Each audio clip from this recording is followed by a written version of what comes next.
페루 살칸타이 잉카 트레일을 거쳐 마추픽추를 돌아보는 5일간 여정을 시작하기 전에 2일 동안 고도 적응도 할 겸 쿠스코를 관광하는 프로그램을 예약해서 오늘은 그 첫 번째로 페루의 쿠스코에 도착해서 고도 적응도 하고 쿠스코 근처를 여행하는 첫 번째 날의 과정을 소개해 드리겠습니다. 여러 해 전에 작고하신 제 아버님은 꽃을 기르고 꽃농장을 운영하셨던 화훼 전문원예 전문가셨습니다. 그래서 저는 북한 남동에 있던 꽃농장에서 태어나서 그곳에서 자랐고, 또 초등학교와 중학교를 다니던 시절에는 서울 근교에 있는 복숭아로 유명했던 부천군 소사읍에 있던 꽃농장에서 살았습니다. 생전에 제 아버니가 친하게 지내셔서 자주 뵙던 분 중에 산을 좋아하셔서 평생 산과 함께 살다 가신 분들이 제법 계십니다. 꽃농장에 자주 오셨던 분들 중에 특히 산악인 조두현 선생님이 유독 기억이 납니다.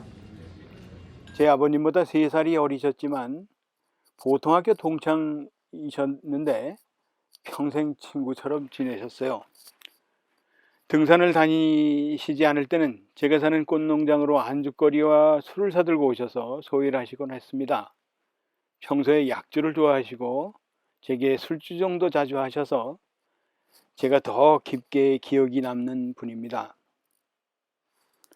그런데 조두현 선생님은 산에만 가시면 그 좋아하시던 약주나 담배도 전혀 안 하시고 함께 산행하는 일행을 일일이 챙기셨어요. 세상에 그런 멋쟁이 젠틀맨이 없었습니다.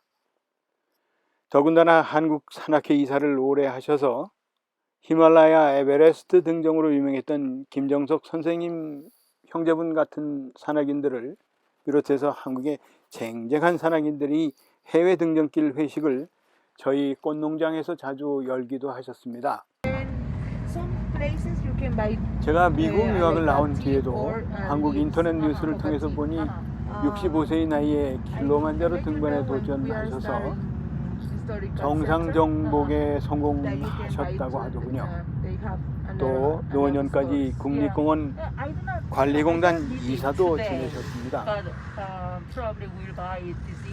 지금도 한국 산악회 분들을 만나면 조두현 선생님 이야기를 하게 되면 다들 존경하고 흠모하지 않는 분들이 없을 정도입니다.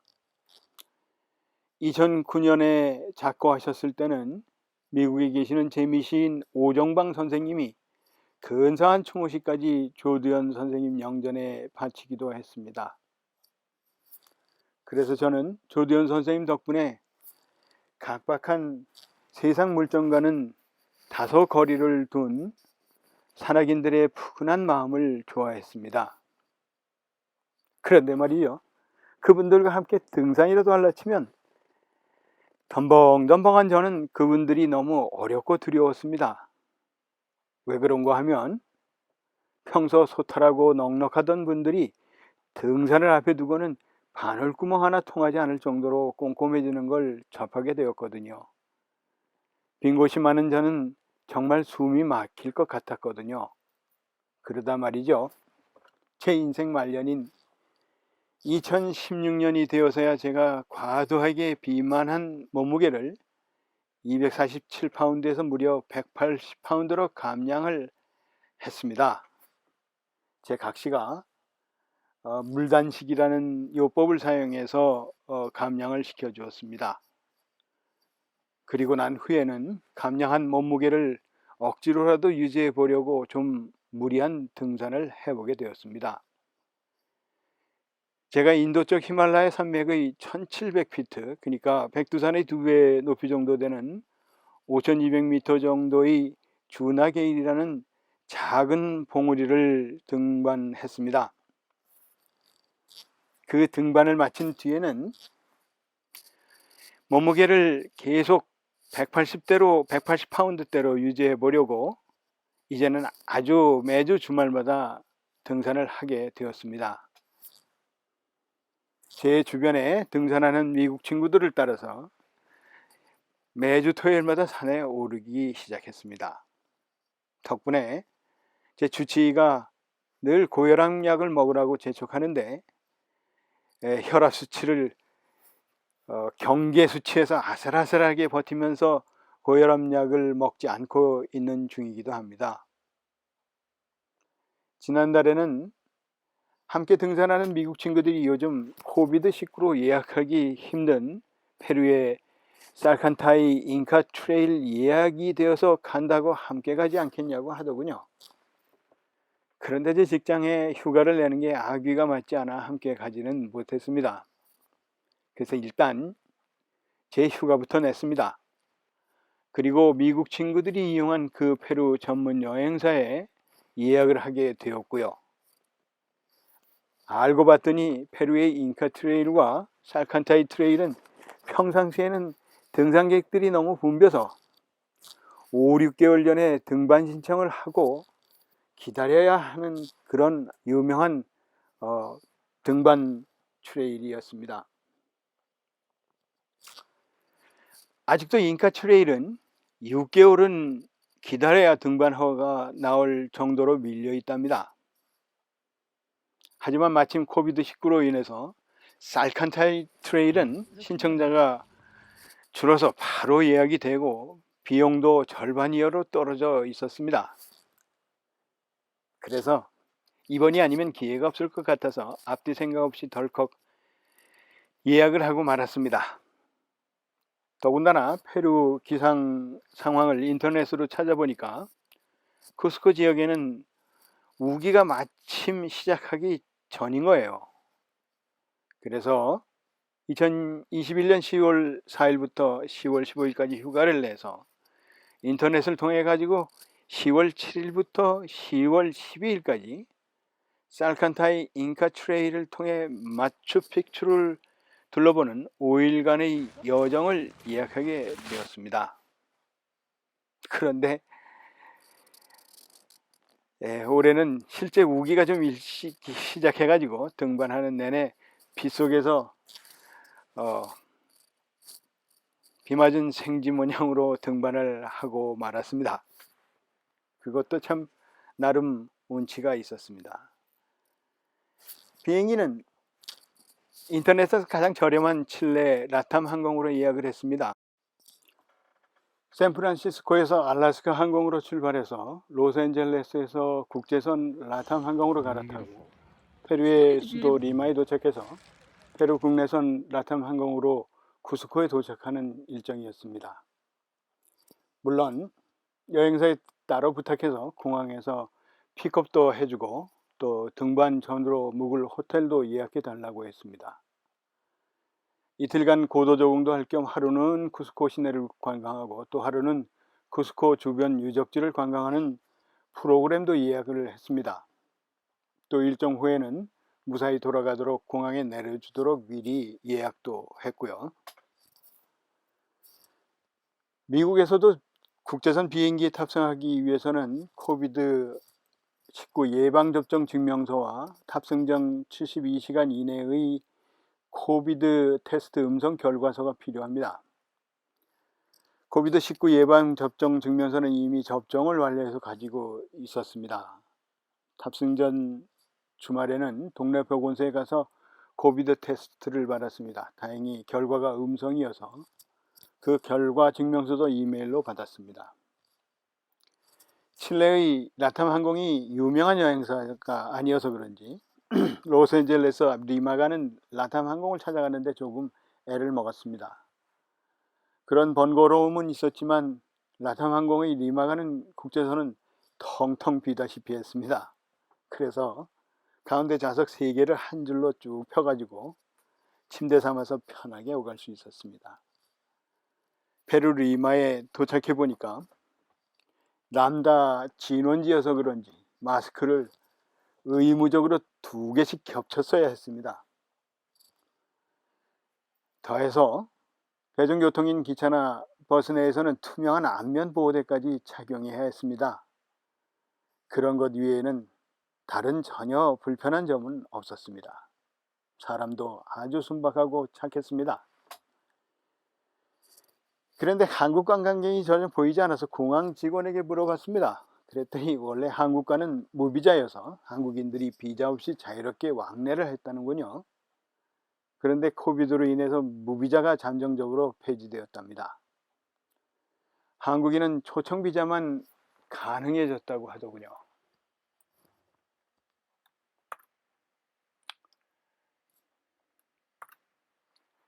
한국 관광객들은 단체로 몰려와서 대형 관광버스를 타고 급하게 돌아다니면서 관광지에서 사진을 찍고는 또 우르르 급하게 이동하는 게 코비드19 감염의 경로가 될 수 있다고 판단해서 한국 관광객을 막았다고 하더군요.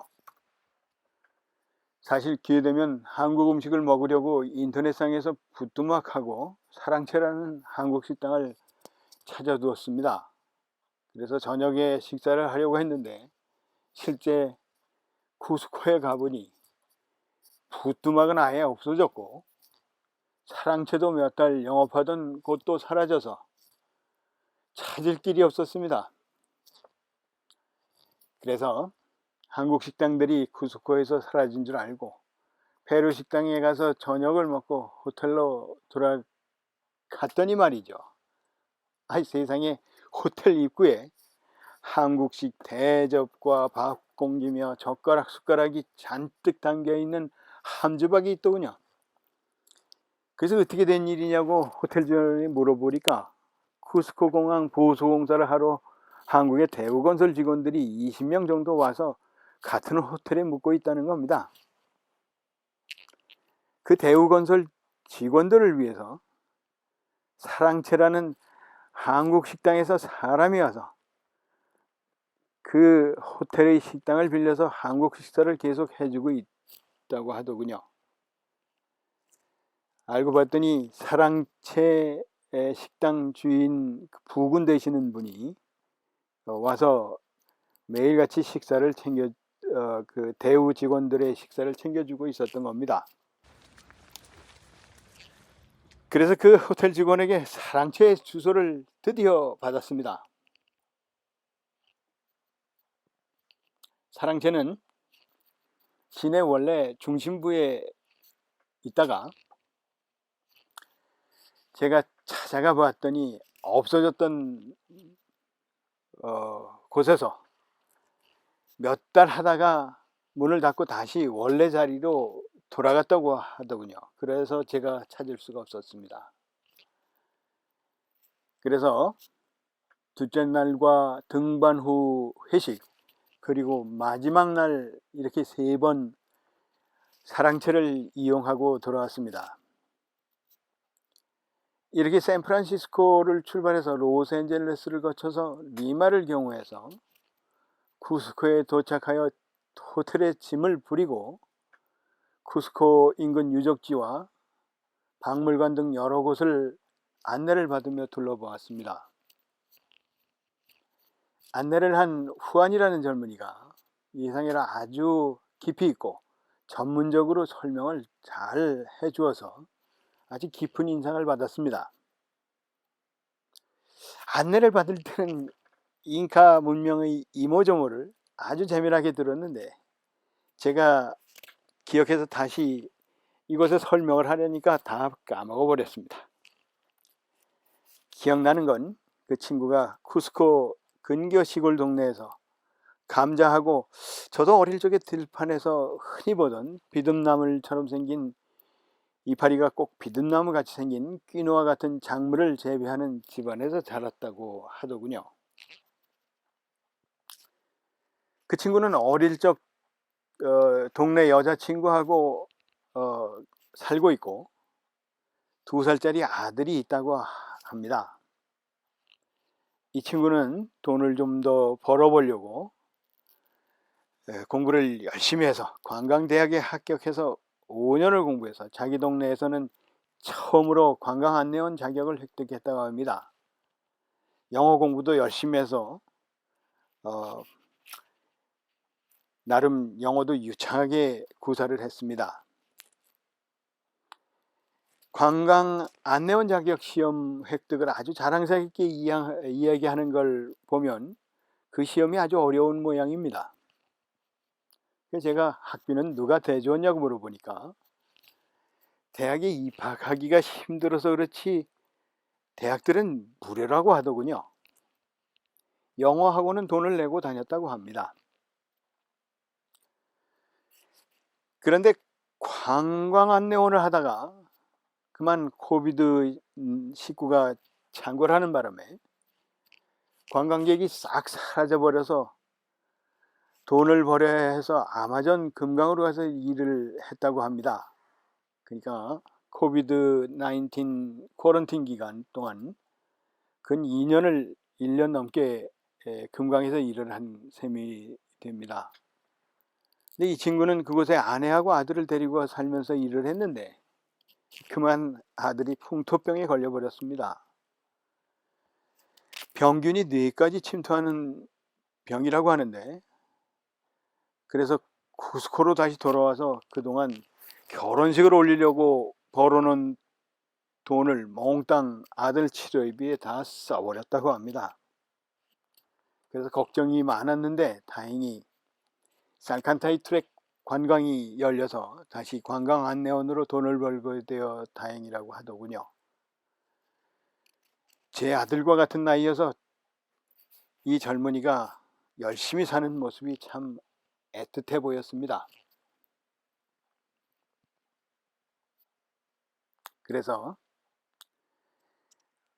제 살칸타이 트레킹 안내원으로 꼭 후한 네가 좀 해달라고 부탁도 했고 또 여행사에도 따로 부탁을 해서 결국 살칸타이 트레킹 여행을 함께하게 되었습니다.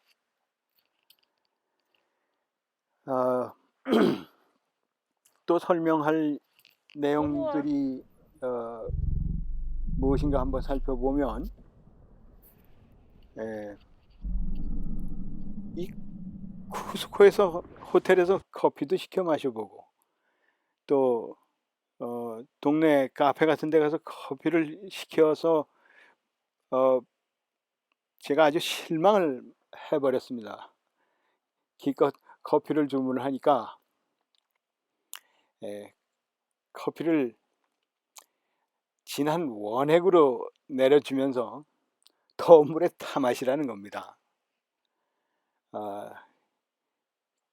커피 원두 수출국 중에 아주 유명한 페루가 실제로 커피 마시는 법을 모르고 있다는 게 저한테는 아주 충격이었습니다.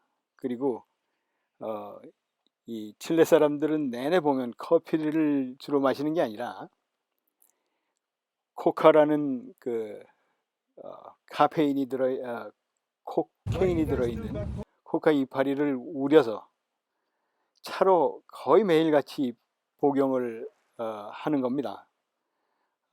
저도 호텔에서 이렇게 로비에서 비치해 놓고 주는 코카 차를 마시고 좀 몽롱한 기분이 들었던 것 같은 느낌이 듭니다.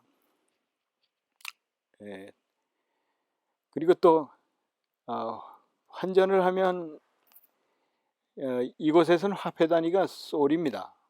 그래서 1솔당 그러니까 1달러당 4솔 정도 합니다. 환전소에서 바뀌면 1달러당 3.95 뭐 이런 정도 되는데 그냥 달러를 보통 쿠스코 시내에서는 사용을 하면 일불에 4솔로 환전을 해서들 계산을 합니다. 근데 시골로 들어가면 물론 솔만 받더군요. 그래서 솔은 시골에서 사용할 솔을 한 300불 정도를 바꿔서 사용했던 것 같고 나머지는 다 달러를 사용했습니다. 또 한국 식당하고 관련해서 그 다음날 그 한국 식당을 가보니까 한국 식당이 참 찾아가기가 힘들었습니다. 이렇게 골목 구석구석 들어가서 또 안에 작은 정원이 있는 곳으로 들어가서 그 한국 음식을 접하게 됐는데, 한국 채소며 이런 것들을 리마에서 가져오고 또 양념들은 한국에서 직접 공수를 한다고 하더군요. 그러니까 한국 분들이 거처하기에는 음식에서는 좀 불편한 점이 있긴 합니다. 그렇지만 페루의 음식 자체가 너무 맛있습니다. 저는 소고기도 먹어보고 또 뭐 이런저런 음식을 많이 먹었는데 채소들을 또 많이 먹기도 하고요. 그 다음에 무엇보다도 소금이 아주 맛깔집니다. 한국 소금은 바닷물에서 보통 그 염전을 통해 가지고 소금을 공급하다 보니까 간수 때문에 아주 씁쓸한 맛들이 나는데, 이 페루는 소금에 간수가 전혀 없습니다. 그래서 그냥 생선이고 고기고 이런 데다 소금만 뿌려서 구워 먹어도 아주 독특하게 풍미를 즐길 수가 있습니다. 돌아올 때 페루 소금을 몇 봉지 사가지고 돌아오다가 코케인인 줄 알고 아주 즐겁을 하면서 따로 특별하게 조사를 받아서 페루 소금이 맛있어서 사왔다라고 검사하는 세관 직원에게 이 얘기도 했고요. 그리고 또 뭐 재밌는 사소한 내용들이 뭐가 있을까 한번 살펴보면, 뭐 이후에 다시 설명드리겠지만, 저도 환갑을 지나다 보니까 살칸타이 패스, 그러니까 살칸타이 고개를 올라가는 게 너무 벅차서, 뭐 올라가긴 올라갑니다. 그런데 일행 젊은 사람들한테 폐를 끼치게 돼서 시간을 좀 단축해야 됐기 때문에 조랑말을 타고 그 살칸타이 패스로 올라갔습니다. 제 각시는 그냥 걸어가겠다고 하는데 동무할 겸 같이 타보자 이래서 타고 올라갔습니다. 이 급한 고비길을 조랑말이 올라가는데 거기에 몸을 싣고 말과 호흡을 같이 맞추는 것도 쉬운 일은 아니었습니다. 그리고 또 하나 생각나는 게, 쿠스코의 원래 잉카 말의 명칭은 코스코입니다. 코스코. 이 잉카 말은 글자는 없지만 아직도 이 페루 사람들이 잉카 언어를 사용하고 있다고 하더군요. 그래서 쿠스코는 코스코라고 벨리버튼, 배꼽을 얘기한다는군요. 제가 자꾸 미국에 있는 코스코하고 헷갈려서 코스코라고 얘기를 하곤 했는데, 제 각시가 핀잔을 줬는데 안내하던 후안이라는 친구가 코스코가 원래 자기네들이 쓰는 잉카 말로 쿠스코를 코스코라고 부른답니다. 원래 이 쿠스코가 잉카 제국의 수도였고 모든 것은 쿠스코로 통한다는 무슨 자기들의 그 상징, 사진 뭐 이런 것들을 보여주면서 설명을 아주 근사하게 잘 해주었습니다.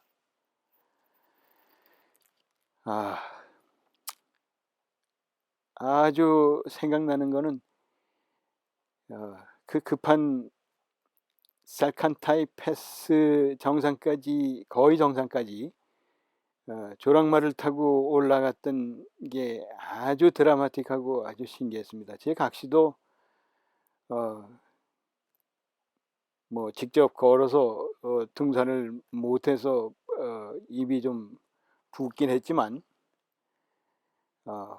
말을 그렇게 타고서 산길을 그냥 아슬아슬하게 올라가는 경험은 나름 독특했던 것 같았습니다. 자, 그러면 다음번에 두 번째 고도 적응 두 번째 날 또 쿠스코 인근을 돌아보도록 하겠습니다. 감사합니다.